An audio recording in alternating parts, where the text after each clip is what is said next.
Good afternoon. I'm Carl Grant, and I was part of the founding team of this event, so I'm really happy to be up here today. So I've got a question for you. How many of you have seen on social media this character right here? Yeah, a lot of you, right? So I'm going to tell you a story from 2 years ago. I didn't know who this character was. This is James DeMullen, and he was a student at UT, and you've seen him on the internet. He comes up and he sticks a microphone in my face, and he says, what's the most you've ever made in a year? I'm like, who are you? Like, what kind of question is that? Anyways, I didn't know who he was, and he proceeded to ask me a few questions, and I didn't have his contact information, he didn't have mine. I got a text on Monday, and the thing got 4 million views, all right? And so I'm like, who is this guy? And so I tracked him down, we've become friends, did another post with him, it also got 4 million views, and we've been to Saudi Arabia together. So I'm really thrilled to introduce James DeMullen up here. And then Hugh Forrest is a very special man to me. I don't think he knows how a special man. So if you guys are enjoying South by Southwest, please give this man a hand. He's running this event. And so this gentleman, Hugh Forrest, who's co-president of South by Southwest and chief programming officer, and he's been doing this for 36 years. He's responsible for moving me to Austin, Texas. So he's got a warm spot in my heart, and I'm really thrilled to introduce both of these guys, my friends, today. Okay. Well, thank you, Carl, and it was great to be here with you today, here at an incredible event that you've been an immense part of putting on and having it explode. And I wanted to start off by asking you, in brands, companies across a ton of different industries, we see that they have a lifespan, oftentimes of maybe 5 to 10 years, but you guys have been constantly growing steadily over the last 30 to 40 years. What would you say has been, your secret to that constant relevancy, but growing year after year after year and not phasing out like so many other brands or companies do? Well, great question. Great to be here. Carl, thank you for the nice words. I will say that South by Southwest is not about me or about my staff. It is about the community. We all have a role in this, and people love coming to Austin, particularly in March.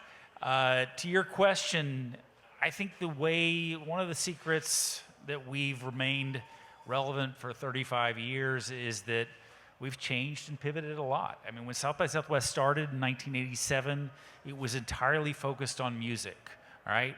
7 years later, 1994, we added film and what was then called multimedia, i.e. technology. We continue to reinvent ourselves, add new kinds of content. Certainly in your world, one of the things that's very popular at South by Southwest now is all the creator economy stuff that we do. We have at the convention center roughly right now, the guy who does Hot Ones is speaking. I'm sure he's being mobbed, but this is a demonstration that, again, we're going to always change, try to stay up with whatever is trending, even try to be there in front of what is trending. That is the secret here, and the flip side there is if South by Southwest had only focused on music, had not changed from music, I don't think we would have survived for as long as we've been lucky enough to survive. So adaptability has been everything for you guys. Everything. Yeah. I mean, we're as much as we've changed, as much as the topics changed, the North Star, the 2 points of North Star are as follows: creativity, human creativity in all its many forms, and community. This idea of community, which is what you're doing, or what we're doing here with this event. Right, so you talked about how you added all of these different verticals, but you started again at the local level where it was just Austin, and now it's an international event where 400,000 people from not just here, but all around the world coming to attend this event.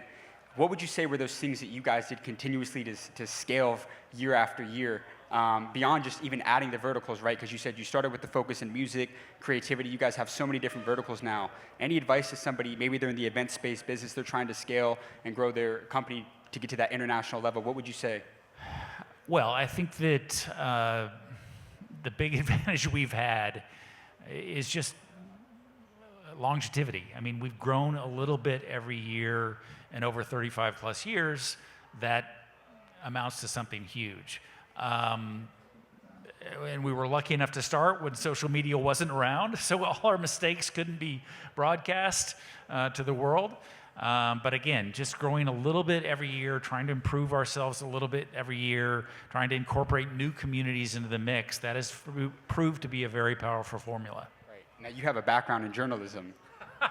Well, I'm going to be a writer when I grow up, but I haven't grown up yet. Right. But how much of a role would you say that that's played in shaping the events, and how much of an influence has that had on the events here at South by?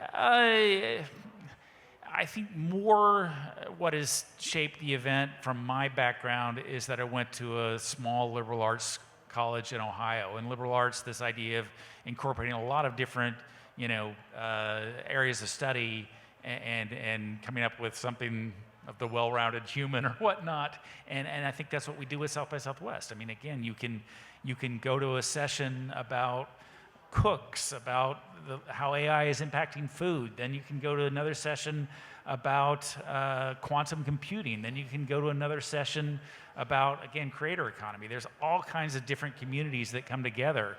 And again, that's very reflective or very, I think, very emblematic of that liberal arts tradition or liberal arts background.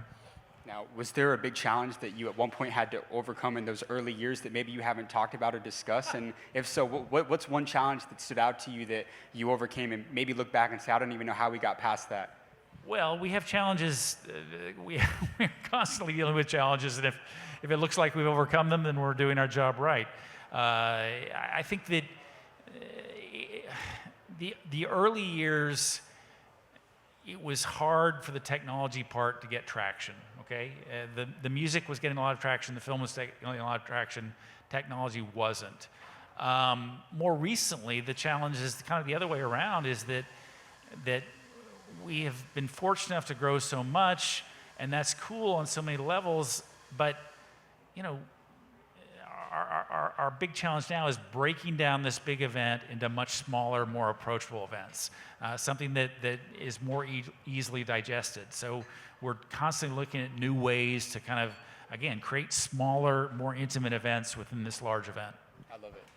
And I know we got about a minute left up here. Is there anything else that you can let the people know about? Any plans to evolve here in the near future? Any other things? I mean, you guys have constantly done it time and time again through adaptability, evolving into different features, different verticals. Anything else for people, who are looking forward to future events to come? Well, I'll give a shameless plug to our two new events. We've got an event in Sydney, Australia that occurs in every October. This will be our third one this coming October. And then we've got our first event happening in London in June 2025. And these will not be like what South by Southwest Austin is. And that won't work. It will be trying to, emphasize the local community, the local creativity, what makes those cities strong, compelling. That's been the formula for Austin, is emphasizing what's cool in Austin. And as long as London can do that and Sydney can continue to do that, those events have, I think, a great chance for success. Awesome. Well, thank you so much for your time here. We really appreciate you. Thank you. Awesome. Thank you, gentlemen. So, as we're wrapping up this interview, I want to also mention that Hugh did embrace this event coming out of COVID, which was a really tough time for South by Southwest because it was shut down literally for 2 years, really, and so he knew that this type of event was wanted here, and he embraced us, and I want to thank him for that. Well, absolutely, Carl. And again, I think this fits into this vision of community that is so important to Austin, so important to South by Southwest, and so important for all of us moving forward, is to try to find the community that we fit into and work within that community to achieve great things. Thank you. All right, we're going to bring Brandon Downer up with Pink's Window Services. Thank you, Hugh.